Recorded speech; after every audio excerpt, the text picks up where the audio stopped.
Food isn't just about eating, it's about the moments, the people, and the memories we create along the way. Welcome to Taste of Vancouver.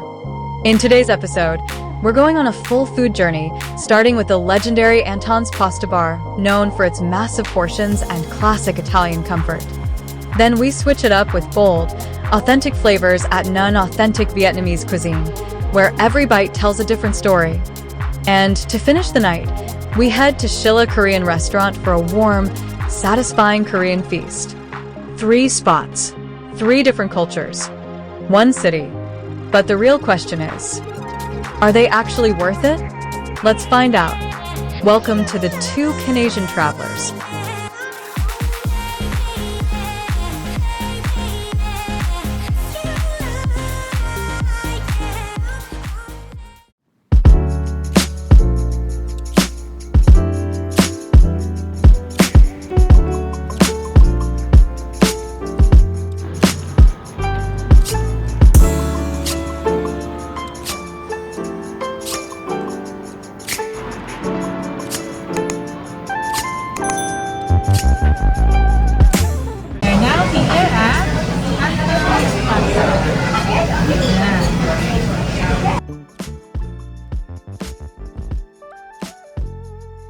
Can you say about Anton's Pasta? This is not your first time here. No, the servings is big over here. We always have what? Takeout? Yeah, there's leftover take home. It's worth it. It's a bit expensive, but it's worth it. Maybe one dish is around 27 to 30, right? Yeah. And I'm looking forward to sometimes when you come here sa dessert. Yes, there is a dessert. Forgot about that. Maybe tiramisu. Yeah, we'll order this for sure. We'll see.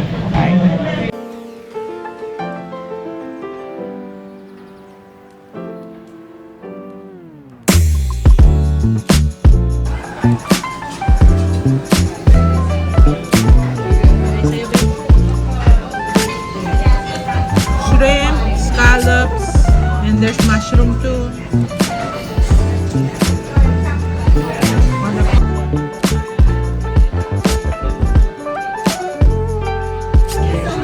That's the meatballs.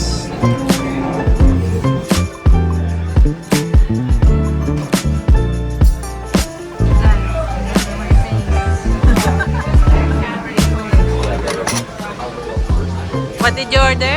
Meatballs?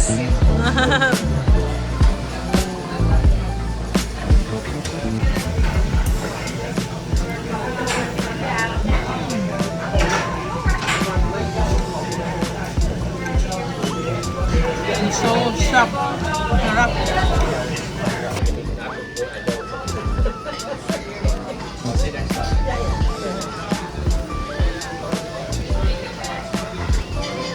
Good. Tasty.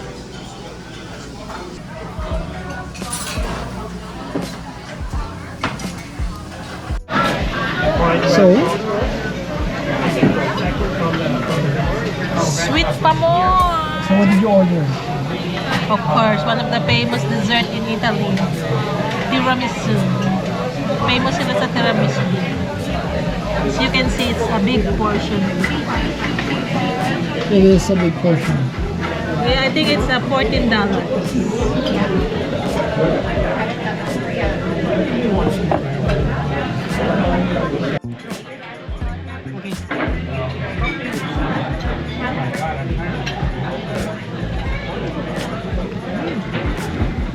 You can taste the cocoa or the coffee.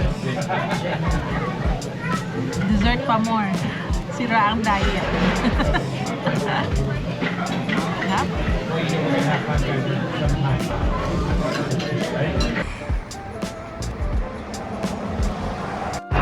So, what do you think of Anton's? Sira ang diet ko, of course. Always, it's very good. But it was good. Yeah, very filling. Yeah. You also have a takeout. Yeah. 3 containers. 3 containers. So when you order one, it's Good for 2 to 3 people. yeah. And the dessert is also big. So, It's good kasi you're gonna have more food for the next few days. So come to Anton's at Hastings at BC in Vancouver. Yes. See ya.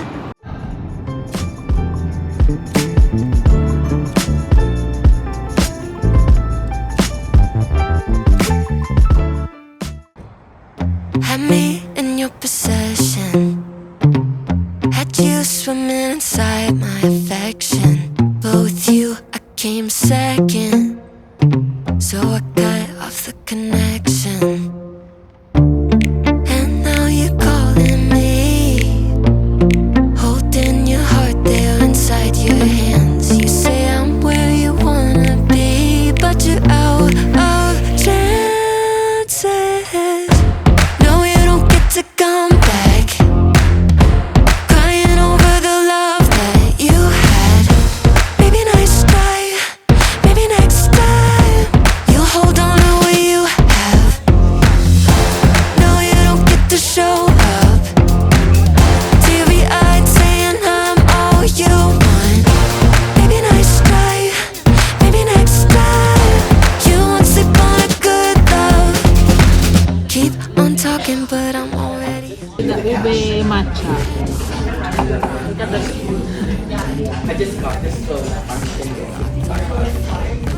They call it matcha flight.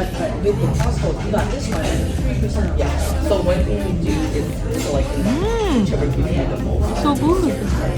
I love it. Parang nga siyang hindi matcha, pa siya avocado. So good that.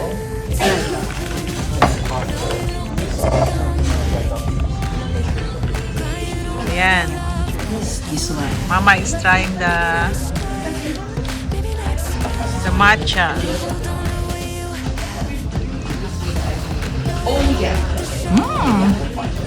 Sarap. Sarap! Pag-ibusin. Refreshing. Yeah. Sarap na. Tastes so good. Had me in your possession. Had you swimming inside my affection. But with you, I keep second. So I cut off the connection. So good, right?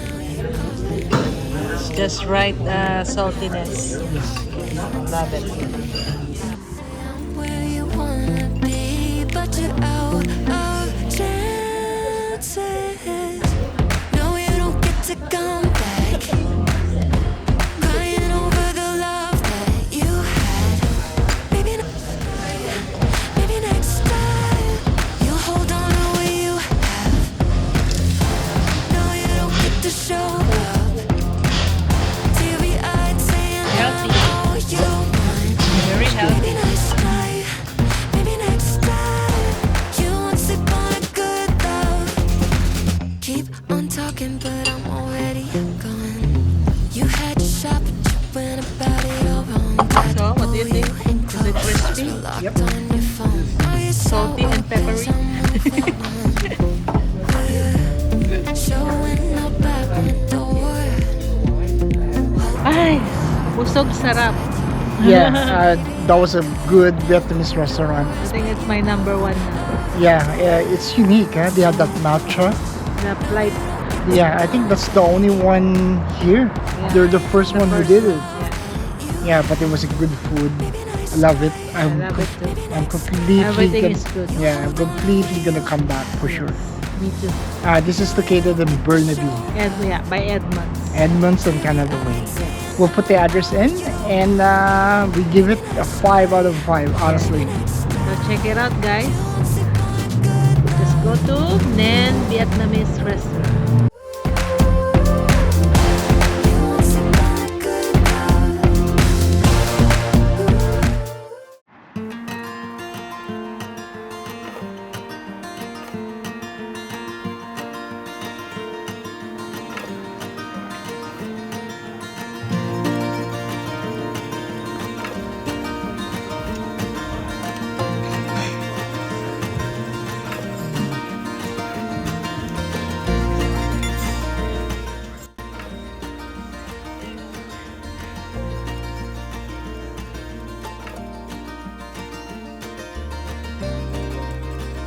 Okay, oh, hi everyone. Nandito kami sa Sheila. Sheila. Korean food to. Korean food. So tonight we're gonna order this chicken platter for $59.98. Yan ang price niya. And also we're gonna order hot pot jajang noodles. It's $44.98. So we'll see what it tastes like.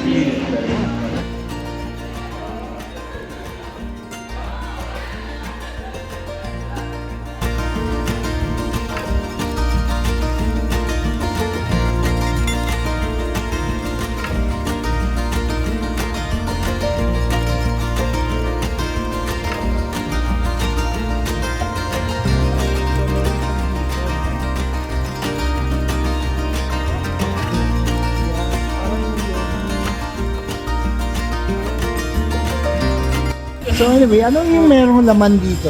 Tahong, May tahong siya. squid, Squid, tsaka hipon. hipon. Tapos mga mushroom.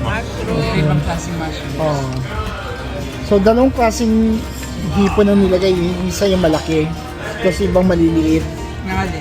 Ang may sa hipon niya. Tsaka noodles. Oo. Ewan ko kung Noodles. tawag sa noodles.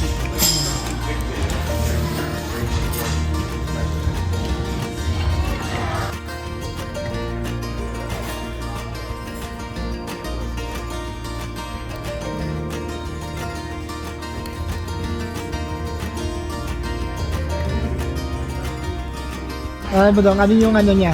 Lasa. Savory. Savory. Di parang siyang oyster sauce, di ba?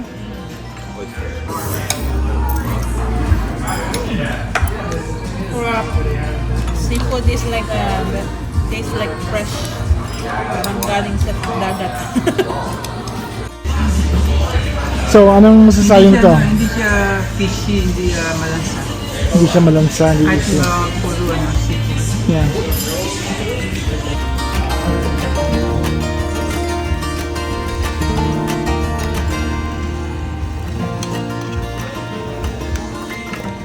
Ito naman, apat na flavor to.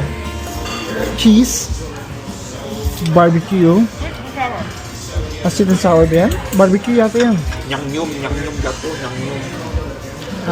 Honey garlic, Honey garlic. Original. original. Nyang nyum. Yang. Oh, ito na. Alam ko ano to siya eh, di ba? Hindi naman ganun ka-spicy.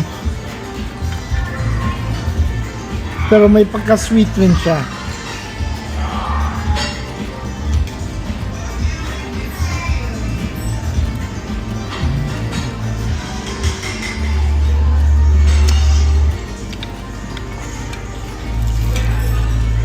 Parang nag-ano yung sweet, pati yung anghang niya.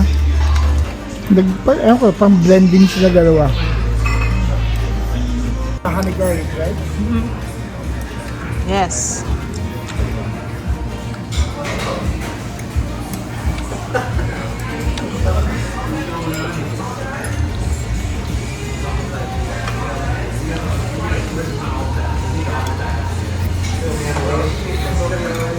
Okay siya. Mainit nga lang. Crunchy. Yes, yung chicken is tender. You can taste the honey garlic. Yeah, Good. good. Now the cheese.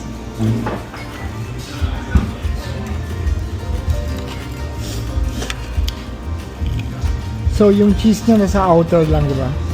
Wala sa loob.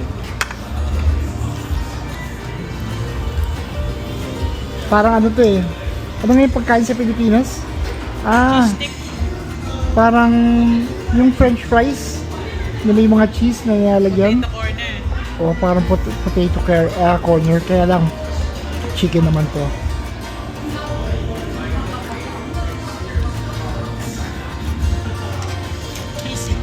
Cheesy talagang parang potato corner talaga. What's your cheese? Actually, yung price dito, masarap rin. Diba? Meron silang ketchup, yun ang sausawan ng price. Sarap rin yung ano nila, yung corn. Pero coleslaw to, parang merong dressing. Ako gusto ko ito talaga. Dahil matamis siya ng konti, pero in the same time, may pagka-asim, anghang siya. At saka nagbi-mix sila, kaya nagbi-blend siya, kaya masarap yung lasa. Second yung cheese. I like this one too. Cheese. No with cheese. And then yung honey garlic. Typical na honey garlic lang naman. And the last one is the regular. Pero parang pag kinain mo na yung tatlo, parang chicken lang na. Parang walang lasa talaga. Other than that, okay naman siya for the price.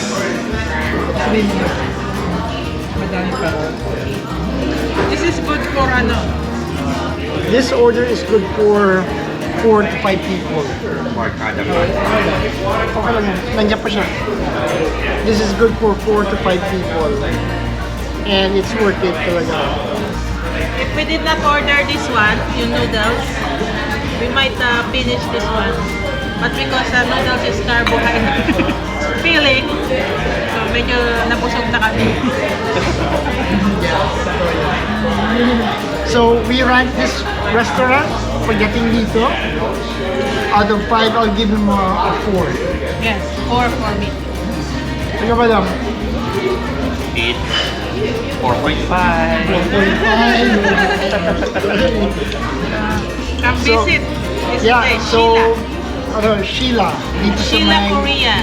sa may Kingsway. You will put the address on here. Thank you. So, Ayan guys, hindi namin naubos. 4 na kami dito pero may to go pa kami. Ito po pa kami. Very affordable siya kung group kayo. Punta Pero- kayo dito sa group. Just FYI, siguro aabot lang plus tax mga 100. Pero meron pang tip.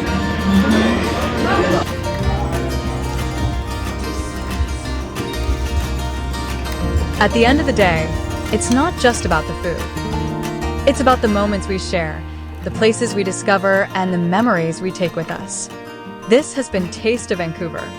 And maybe the real question isn't just, was it worth it? But who you shared it with. God bless you all.